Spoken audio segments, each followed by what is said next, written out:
Hello students. तो आज से हम लोग स्टार्ट करेंगे बीएससी नर्सिंग फर्स्ट ईयर का एनाटॉमी सब्जेक्ट, जिसमें हम स्टार्ट करेंगे unit 1 chapter 1 human cell structure. तो ये आईएनसी द्वारा दिया गया सिलेबस है।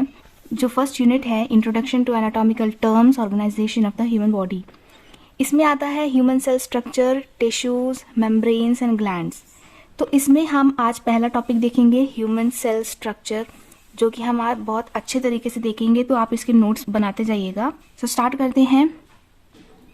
Cell cell is defined as the structural and functional unit of living organism. All living organism are made up of cells and products of cell. Cell क्या है? Cell वो एक बेसिक यूनिट है किसी भी लिविंग ऑर्गेनिज्म का, जो सबसे छोटी स्ट्रक्चरल और फंक्शनल यूनिट होती है, उसको कहते हैं सेल। चाहे वो प्लांट्स हो, एनिमल हो या कोई भी other living organism. Living organism की बॉडी किससे मिलकर बनी होती है? तो ये बनी होती है सेल से और प्रोडक्ट्स ऑफ सेल से। कैरेक्टरिस्टिक्स क्या क्या है सेल के? Cell needs nutrition and oxygen to produce its own energy necessary for its great activities. Cell को, जैसे हम लोग खाना पीना खाते हैं तो हमको एनर्जी मिलती है, तभी हम वर्क कर पाते हैं। प्लांट्स को भी न्यूट्रिएंट्स चाहिए, पानी चाहिए, तब वो जाके अपने लीव्स को ग्रो कर पाता है, फूड ग्रो कर पाता है। इसी तरह हमारे अंदर जो सबसे छोटी यूनिट सेल है, उसको भी न्यूट्रिशन एंड ऑक्सीजन चाहिए ताकि उसको एनर्जी मिले और वो अपनी डेली की मेजर ग्रेट एक्टिविटीज़ को कर पाए। It eliminates CO2 and other metabolic waste. हमारी बॉडी का CO2 एक मेजर वेस्ट प्रोडक्ट है। हम O2 इनहेल करते हैं और CO2 बाहर छोड़ते हैं। तो ये कैसे हो पाता है? ये सेल के कारण ही हो पाता है। सेल में ऐसे प्रोसेस होते हैं जैसे CO2 बाहर निकलता है और मेटाबॉलिक वेस्ट भी बाहर निकलते हैं। It maintain the medium that is required for its survival. किसी को भी अगर सर्वाइव करना है तो उसको अपने इन्वायरमेंट को मेंटेन करना पड़ता है। इसी प्रकार सेल भी अपने मीडियम को मेंटेन करके रखती है। It shows immediate response to the entrance of infections like bacteria, toxins and other substances into the body. जब भी कोई infectious agent जैसे बैक्टीरिया, टॉक्सिन्स, वायरस, कोई भी सब्सटेंस एंटर करता है तो हमारी इम्यूनिटी, हमारा सेल एक्ट करके उसमें इमीडिएट रिस्पॉन्स शो करता है उस बैक्टीरिया इन्फेक्शन को बाहर निकालने के लिए। It reproduces by division. There are some exceptions like neuron. Cell कैसे नंबर में ग्रो करता है? तो ये ग्रो करता है डिवीजन के कारण। एक सेल टूट के 2 सेल बनी, 2 सेल टूट के 4 सेल बनी, 4 सेल टूट के 8 सेल बनी। इसी प्रकार ये कंटिन्यूअस प्रोसेस चलती है और पूरी बॉडी ग्रो हो जाती है। लेकिन इसमें एक एक्सेप्शन है न्यूरॉन का। न्यूरॉन जो कि हमारा फंक्शनल यूनिट है ब्रेन का। ये न्यूरॉन दोबारा से रिप्रोड्यूस नहीं होता। जो बर्थ के टाइम पे ब्रेन फॉर्म हो जाता है वही पूरी लाइफ टाइम चलता है। अगर इसमें कोई भी डैमेज हुआ तो ये दोबारा रीजनरेट नहीं हो पाता। नेक्स्ट देखेंगे structure of cell. The cell consist of 3 part. Cell 3 part से मिल के बना होता है। The cell membrane, the cytoplasm, the nucleus. ये सेल का स्ट्रक्चर है जिसमें आप देख सकोगे ये जो लेयर आपको दिख रही है ये है सेल मेम्ब्रेन। अंदर जो फ्लूइड फिल्ड है उसको कहते हैं साइटोप्लाज्म। और ये जो ब्लू कलर का सबसे बड़ा मॉलिक्यूल दिख रहा है यही है न्यूक्लियस। और बाकी जितने भी स्ट्रक्चर्स हैं वो आप आगे हम लोग डिस्कस करेंगे। पहले देखते हैं cell membrane. The cell membrane is the protective sheath overlapping the cell body. जो सेल के आउटर लेयर होती है उसको हम लोग सेल मेम्ब्रेन कहते हैं और ये एक प्रोटेक्टिव शीथ होती है जो सेल को प्रोटेक्ट करके रखती है। The cell membrane separates the inside of cell from the outside. Cell membrane cell के अंदर के मैटर को बाहर के मैटर से सेपरेट करके रखती है। The cell membrane is semi-permeable membrane and so selectively permeable to ions and organic molecule. Cell membrane सिर्फ कुछ ही पार्टिकल्स को अंदर आने देती है, इसीलिए वो एक सेमी परमिएबल मेम्ब्रेन है। ये बहुत इंपॉर्टेंट पॉइंट है। और इसी के कारण वो कुछ ही आयंस और ऑर्गेनिक मॉलिक्यूल्स को अंदर लाता है और सबको नहीं। The thickness of cell membrane varies from 75 angstrom to 111 angstrom. Anatomy में मेजरमेंट बहुत इंपॉर्टेंट होता है। The cell membrane is composed of protein 55%, lipids 40%, carbohydrate 5%. तो ये एक सेल मेम्ब्रेन की स्ट्रक्चर है जिसमें कि प्रोटीन्स ऐसे एम्बेडेड होते हैं इसके अंदर, लेयर के अंदर, और ये प्रोटीन्स क्या करते हैं, ये पार्टिकल्स आयंस को अंदर और बाहर ले जाने का हेल्प करते हैं. लिपिड्स भी इसीलिए प्रोटीन 55% है सेल मेम्ब्रेन में, लिपिड्स फाउंड है 40%, carbohydrate 5%. Function of the cell membrane. The cell membrane protect cytoplasm and organelles of cytoplasm. Cell membrane cytoplasm को प्रोटेक्ट करके रखता है, उसे अंदर ही होल्ड करके रखता है, और उसके अंदर जो भी ऑर्गेनेल्स हैं उसको भी. Cell membrane is semi-permeable membrane, so it permits only some selective substance to pass through it and acts as a barrier for other substance. Cell membrane एक barrier की तरह act करता है. The nutrients are absorbed into the cell through the cell membrane. यहाँ पे absorb होगा, मतलब cell membrane nutrients को absorb करता है जो कि cell के लिए, cell के survive के लिए beneficial है. The metabolic and other waste product from the cells are excreted out through the cell membrane. Exchange of gases take place through cell membrane. O2 enters, CO2 exit. Gas exchange भी होता है, हम लोग inhale करते हैं O2, तो वो cell में ही जाके मिक्स होता है और CO2 को बाहर निकालता है. The cell membrane maintains the shape and size of the cell. Cell membrane ही साइटोप्लाज्म को होल्ड करके रखता है और उसकी एक शेप मेंटेन करता है. साइटोप्लाज्म क्या होता है? The cytoplasm is present inside the cell. Cytoplasm cell के अंदर होती है. इट कंटेन एक्वस कंपोनेंट, जो कि एक फ्लूइड टाइप होती है जिसको हम लोग कहते हैं साइटोजोल, जिसके अंदर बहुत सारे ऑर्गेनेल्स और पार्टिकल्स सस्पेंडेड होते हैं, मतलब तैर रहे होते हैं उसके अंदर. 2 टाइप्स के ऑर्गेनेल्स होते हैं साइटोप्लाज्म में, वो जो कि बाउंडेड होते हैं लिमिटिंग मेम्ब्रेन से, मतलब उनमें डबल लेयर होती है, डबल लेयर से वो प्रोटेक्टेड होते हैं. इसमें आता है mitochondria, endoplasmic reticulum, lysosome, peroxisome, secretory vesicles. फिर दूसरी ऑर्गेनेल्स आती है जो कि डबल मेम्ब्रेन बाउंड नहीं होती, उनको कहते हैं chromosome, ribosome, microfilament, microtubule. Then हम देखेंगे इनमें से सबसे पहला ऑर्गेनेल देखेंगे माइटोकॉन्ड्रिया. तो ये स्ट्रक्चर है माइटोकॉन्ड्रिया का, जिसमें आप देख सकते हो कि अलग अलग मुड़े सा स्ट्रक्चर है और बाहर भी एक लेयर कवरिंग है. The mitochondria rod and Oval shape structure with diameter of 0.5 to 1 micron. Rod की तरह आपको दिख ही रहा होगा, ओवल शेप का. Outer membrane is smooth and surround the inner membrane. Inner membrane is folded and called Crysta.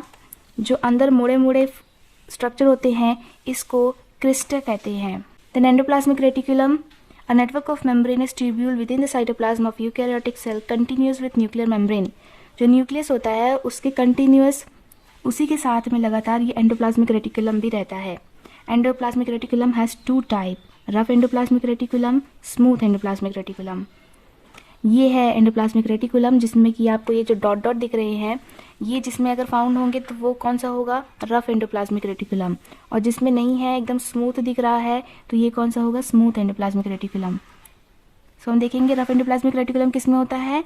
Actively involve in protein synthesis and secretion. Protein synthesis और secretion में ये इन्वॉल्व होता है. अगर इसके ऊपर ग्रैनुलर पाए जाते हैं तो ये कहलाता है granular endoplasmic reticulum. Smooth endoplasmic reticulum क्या होता है? ये major site for synthesis of lipids. इसमें लिपिड्स का सिंथेसिस होता है, और अगर इसमें ग्रैनुलर्स नहीं पाए जा रहे हैं तो ये कहलाता है स्मूथ और अग्रैनुलर एंडोप्लाज्मिक रेटिकुलम. गोल्गी अपर्चर्स, इसी को हम अदर नाम भी देते हैं गोल्गी बॉडी, गोल्गी कॉम्प्लेक्स, आप कुछ भी कह सकते हैं. It is present in all cells near the nucleus except in RBC. ये सभी सेल्स में फाउंड होता है, लेकिन आरबीसी में नहीं होता, क्योंकि आरबीसी में न्यूक्लियस भी नहीं होता, और गोल्गी भी न्यूक्लियस के पास ही रहता है. Golgi apertures remain close in association with endoplasmic reticulum. Golgi endoplasmic reticulum और न्यूक्लियस के पास रहता है. ये स्ट्रक्चर है गोल्गी बॉडीज़ का, जिसमें कि एक साइड होता है सिस फेस, दूसरी साइड होता है ट्रांस फेस. लाइसोसोम्स. लाइसोसोम्स क्या होते हैं? ये हमारा पूरा सेल है.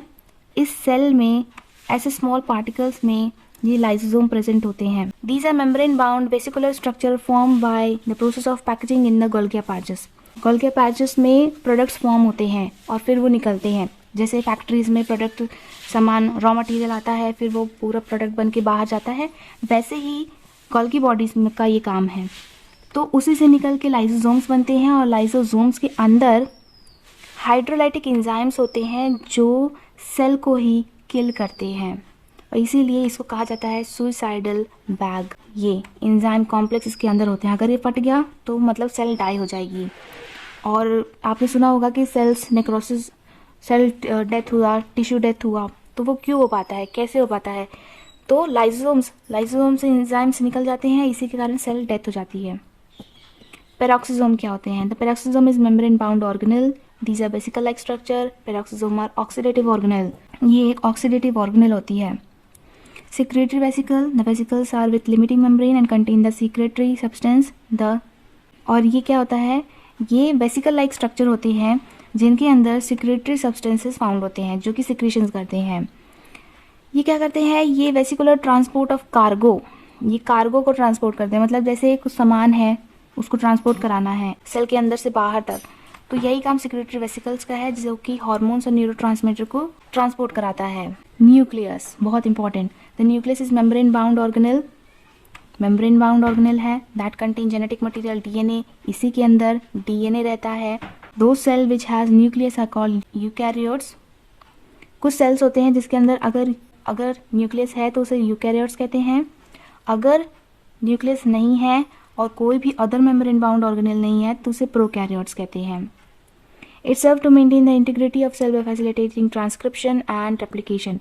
Transcription and replication आपने 12th क्लास में पढ़ा होगा कि ये डीएनए का रेप्लिकेशन है, मतलब जेनेटिक मटेरियल का रेप्लिकेशन। कैसे एक जीन से एक ऑर्गेनिज्म से दूसरे ऑर्गेनिज्म में डीएनए ट्रांसफ़र होता है पेरेंट से चाइल्ड में, इस प्रकार। It is largest organelle inside the cell, ये एक लार्जेस्ट ऑर्गेनेल है सेल के अंदर जो कि 10th of the entire cell volume का बराबर होता है। Structure of nucleus, the nucleus consist of nuclear membrane, nucleoplasm, nucleoli. ये हमारा न्यूक्लियस है जिसमें कि जो आउटर पोर्शन है वो सेल मेम्ब्रेन है, जो अंदर फ्लूइड फिल है वो न्यूक्लियोप्लाज्म है, और जो अंदर राउंड शेप का आपको दिख रहा है ये न्यूक्लियोलाई है। और न्यूक्लियोलाई में ही क्रोमोसोम्स, जीन्स वगैरह होते हैं। सो न्यूक्लियर मेम्ब्रेन क्या है? डबल मेम्ब्रेन लेयर है, पोरस है, मतलब उसके अंदर पोर्स है। It communicate with nucleoplasm and cytoplasm, ये अंदर की न्यूक्लियोप्लाज्म और बाहर के साइटोप्लाज्म से कनेक्ट करता है। Outer layer is continuous with endoplasmic reticulum, Golgi bodies. Diameter of pores is 50 to 100 nanometre. Nucleoplasm क्या है? This is gel like ground substance of nucleus. It contains genetic material in form of DNA, DNA is present in gene, gene in chromosome. मतलब nuclear plasma के अंदर genetic material होता है DNA, फिर DNA के अंदर प्रेजेंट होता है जीन, और जीन के अंदर प्रेजेंट होता है क्रोमोसोम। मतलब ये छोटी छोटी यूनिट्स हैं जिनके अलग अलग नाम हैं। Chromosomes are found in pair में फाउंड होते हैं। न्यूक्लियोलस क्या होता है? A small dense spherical structure in the nucleus, जो आपको न्यूक्लियस में बीच में दिखाता स्ट्रक्चर वही है। A cell during interphase, one or more nucleus are present in each nucleus. In each nucleus nucleolus contain RNA and some protein. अब जैसे आपको पता होगा सेल डिवीजन ये है, ये हमारा एक सेल है, ये क्या हुआ, इसके अंदर प्रोसेस हुआ, ये डबल में टूटने लगा, फिर ये आगे टूट के कैसे हो गया, 2 सेल में डिवाइड हो गया। सो इसी के बीच में इसमें एक न्यूक्लियस है, इसमें एक न्यूक्लियस है। अब जब सेल डिवीजन होता है तो क्या होता है, यही न्यूक्लियस एलोंगेट हो जाता है डबल लेयर में टूटने के लिए। तो यही बोल रहा है सेल ड्यूरिंग इंटरफेस पीरियड में एक ही न्यूक्लियस के अंदर एक या 2 न्यूक्लियोलस हो सकते हैं, इस प्रकार से, और फिर ये टूट के बनाता है 2 अलग सेल, 2 अलग न्यूक्लियोलस। सो हमने अभी आज देख लिया ह्यूमन सेल स्ट्रक्चर, जिसको हमने फुल डिटेलिंग की और अच्छे से समझा। सो अब नेक्स्ट टॉपिक है टिश्यूज़, वो हम नेक्स्ट वीडियो में देखेंगे। अगर आपको कोई क्वेश्चंस है, कोई डाउट है तो आप कमेंट्स में पूछ सकते हैं, और आपको किसी टॉपिक पे वीडियोस चाहिए तो भी आप उसे लिख सकते हैं। हम उस पर वीडियो बनाने की ज़रूर कोशिश करेंगे। Thank you.